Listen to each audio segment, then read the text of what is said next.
Des ados qui contactent les gangs pour participer à des crimes en Suède, les inégalités dans l'argent de poche et le retour de Drake. Salut à tous, on est le jeudi 5 octobre et bienvenue dans C'est quoi l'info ? Ils sont surnommés le renard kurde et la fraise. Des jeunes les contactent pour commettre des meurtres. Ça se passe en Suède. Ils vivent aujourd'hui tous les deux en Turquie. À distance, les deux hommes utilisent les jeunes pour organiser des fusillades et des attentats. La Suède fait face à une guerre des gangs sur fond de trafic de drogue. En 2 ans, le nombre de mineurs en détention provisoire a été multiplié par 5. Détention provisoire, ça veut dire l'emprisonnement d'une personne sur une durée limitée avant un jugement. 12 personnes sont mortes dans des fusillades et explosions en septembre. Là-bas, c'est le mois le plus meurtrier des 4 dernières années. Mais pourquoi des mineurs s'en mêlent ? C'est en partie pour l'argent. La police suédoise explique avoir vu plusieurs messages d'ados. Dedans, ils se disent volontaires pour commettre ces meurtres pour 200 000 couronnes, soit plus de 17 000 €. Ce qui est triste aussi dans cette histoire, c'est que beaucoup de victimes de ces meurtres sont aussi des mineurs. Dans ce restaurant, par exemple, qu'on vous montre, un adolescent a été abattu à cause d'un règlement de compte. 15 ans. Il avait 15 ans, il avait la vie devant lui.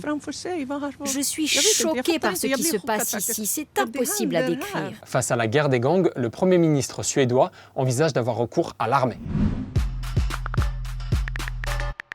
Est-ce que vos parents vous donnent de l'argent de poche ? Un enfant sur 2 entre 10 et 15 ans reçoit de l'argent de poche. Alors moi j'avais rien, nada, walou, désolé de balancer mais j'avais rien. Ça fait mesquine un peu. On y apprend que les garçons reçoivent plus d'argent de poche que les filles.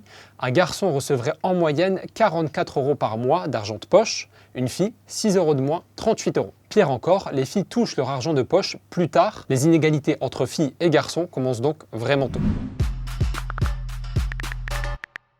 La Coupe du monde de foot masculine de 2030 aura lieu partout dans le monde. Je vous explique. En 2030, ça fera 100 ans que la Coupe du monde de foot masculine existe. La première édition avait eu lieu en Uruguay et en 2030, ce sera sur 6 pays répartis sur 3 continents. Les matchs d'ouverture auront lieu là où tout a commencé, en Amérique du Sud, en Uruguay du coup, mais aussi au Paraguay et en Argentine.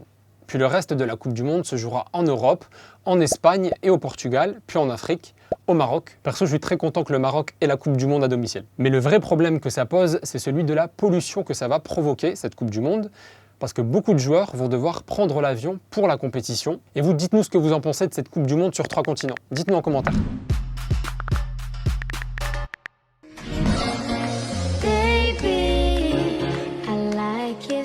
Drake est de retour. Le rappeur-chanteur canadien tease son nouvel album avec un nouveau titre, 8 AM in Charlotte. C'est le rappeur le plus streamé en 2023 sur Spotify.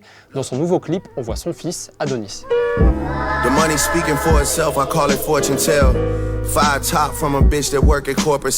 C'est aussi son fils qui a dessiné la couverture de son nouvel album, For All the Dogs, qui devrait sortir demain.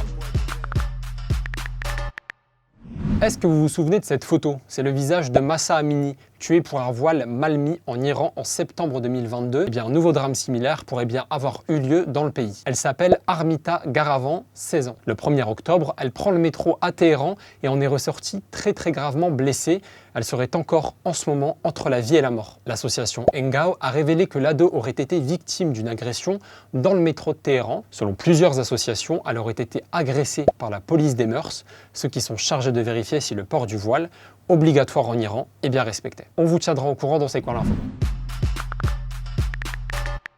Nos punaises de lit font le tour du monde. Ça fait plusieurs jours qu'on vous en parle. Les punaises de lit sont partout, dans les lits, les trains et maintenant même à la télé américaine. L'animateur américain Jimmy Fallon a fait une parodie d'Emmanuel Macron à base de clichés bien français, verre de vin, baguette. Il avait le béret aussi ? Petit béret, c'est cadeau. That are bigger than fleas and they make you itchy. They could be in your sheets, so check underneath. And if it were me, I wouldn't do Airbnb. Et voilà, c'est tout pour les actus du jour. Merci de nous avoir regardés. Je vous retrouve demain. En attendant, on est sur TikTok, Snap, YouTube. On est aussi sur franceinfo.fr et sur France Info Canal 27. Salut, salut!